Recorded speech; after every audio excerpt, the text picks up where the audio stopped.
किसी ने बड़े कमाल की बात कही है कि इंसान अगर जरूरत पड़ने पर आपको याद करे तो उसका बुरा मत मानना। याद रखना, अंधेरा होने पर ही दिए की याद आती है। एक दिलचस्प कहानी सुनाता हूं, एक नाव के व्यापारी की, जिसके पास कई सारी नावें थीं। उसने ज्यादातर नावें किराए पर दे रखी थीं, लेकिन अपने परिवार के लिए उसने एक खास नाव अलग से रखी हुई थी। बच्चों की गर्मियों की छुट्टियां आने वाली थीं। उसने देखा कि परिवार वाली नाव की हालत काफी खराब हो चुकी थी।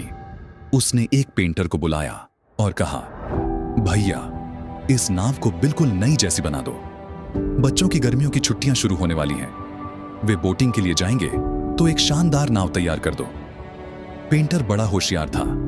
बोला, साहब, आपके बच्चों के नाम बता दीजिए। व्यापारी के 2 बच्चे थे। उसने दोनों के नाम बता दिए। पेंटर ने बड़ी कलाकारी से एक तरफ एक बच्चे का नाम और दूसरी तरफ दूसरे का नाम लिख दिया।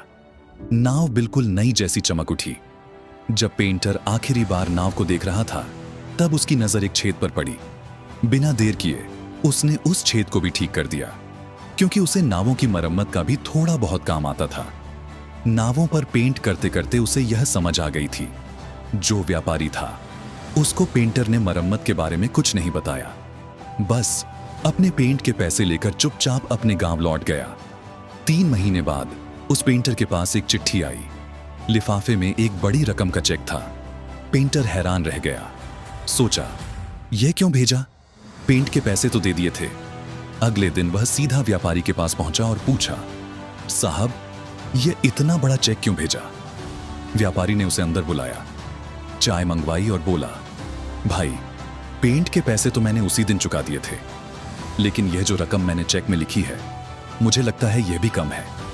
तुमने जो किया वह अनमोल है। देखो, मैं अपने काम में इतना व्यस्त रहता हूं कि मुझे कुछ याद ही नहीं रहता। उस दिन जब तुमने नाव पेंट की, मैं मरम्मत का काम करवाना भूल गया। बच्चों की छुट्टियां शुरू हुईं और वे एक सुबह बोटिंग के लिए निकल गए। आधे घंटे बाद मुझे याद आया कि नाव में तो छेद है। मैंने पत्नी को बताया। हम दोनों सदमे में थे। लग रहा था कि अब बच्चे नहीं लौटेंगे।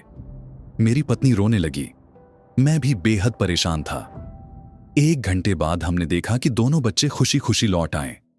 मैं हैरान था कि छेद वाली नाव से वे सुरक्षित कैसे लौटे। जब मैंने नाव को देखा तो पाया कि छेद की मरम्मत हो चुकी थी। तुमने सिर्फ पेंट ही नहीं किया था, तुमने चुपचाप मरम्मत भी कर दी थी। मुझे बताया भी नहीं और बिना कुछ मांगे चले गए। पेंटर ने विनम्रता से कहा, साहब, इसमें क्या बड़ी बात है? मैंने देखा कि कुछ गड़बड़ है तो ठीक कर दिया।